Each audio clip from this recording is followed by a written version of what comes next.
ఓం శ్రీ గురుభ్యో నమః. ఒక మూఢనమ్మకం ఒకటి ఉంది మనం ప్రజల్లో. ఎవరైనా తుమ్మితే కాస్త ఆగి వెళ్ళాలంటూ ఉంటారు కదా.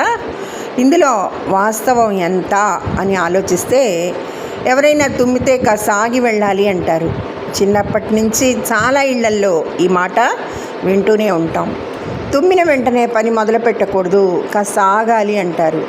ఇందులో ఎంత నిజం ఉందో ఆలోచిస్తే విషయం కొంచెం వేరేలా కనిపిస్తుంది. మా ఇంట్లో పెద్దలు ఒక మాట చెప్పేవారు. ఆవులింతకు అన్నం ఉన్నాడు కానీ తుమ్ముకు తమ్ముళ్ళు లేడు అంటుండేవారు.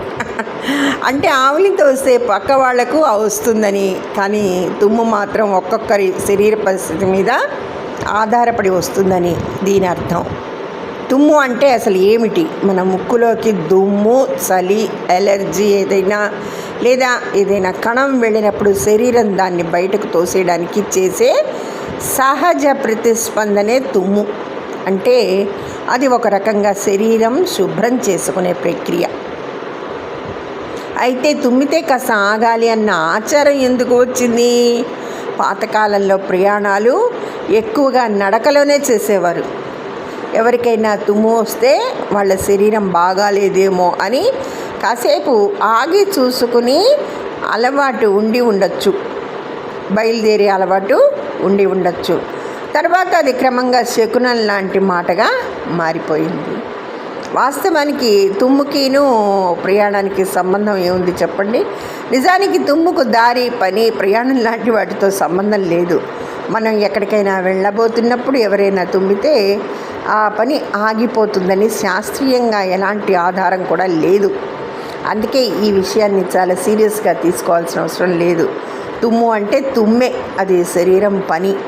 మన పని మనం చేసుకుంటూ వెళ్ళిపోవచ్చు. చివరికి చెప్పాలంటే తుమ్ము శకునం కాదు, శరీరం చేసే ఒక సహజ చర్య మాత్రమే. ఇదండి తుమ్ము విషయానికి వస్తే. జీవితం అనేది ఒక పోరాటమా, లేదా మనం ఎప్పుడూ పోరాడుతూనే ఉండడం వల్ల అది జీవితంలాగా తెలుస్తున్నదా?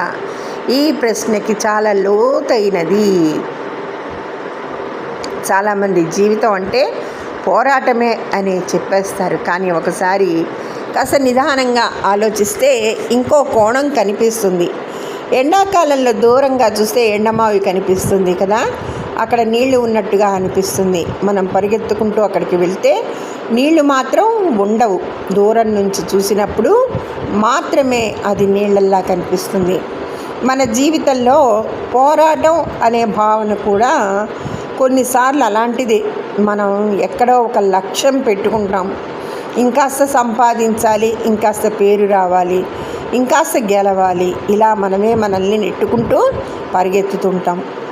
ఆ పరుగునే తర్వాత జీవిత పోరాటం అని పేరు పెడతాం. ఈ ఆలోచన కొత్తది కాదు. అది శంకరాచార్యులు చెప్పిన తత్వంలో కూడా ఇదే భావన కనిపిస్తుంది. ఆయన ఒక చోట చెబుతారు, బ్రహ్మ సత్యం జగత్ మిథ్య అని.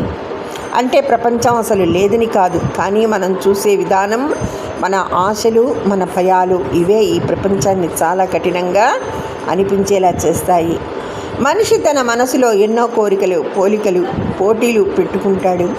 వాటి వెనుక పరిగెడుతుంటాడు. ఆ పరుగులో అలసిపోయినప్పుడు జీవితం ఒక పోరాటం అని అనిపిస్తుంది. కానీ ప్రకృతి మాత్రం ఎక్కడా పోరాడడం లేదు. సూర్యుడు ఉదయిస్తాడు, చెట్లు పెరుగుతాయి, పక్షులు మనిషి మాత్రం తన మనసులో సృష్టించిన ఆరాటాలతో జీవితం కఠినంగా చేసుకుంటాడు. అందుకే కొన్నిసార్లు ఇలా అనిపిస్తుంది, జీవితం అసలు పోరాటంగా కనిపిస్తున్నాయి.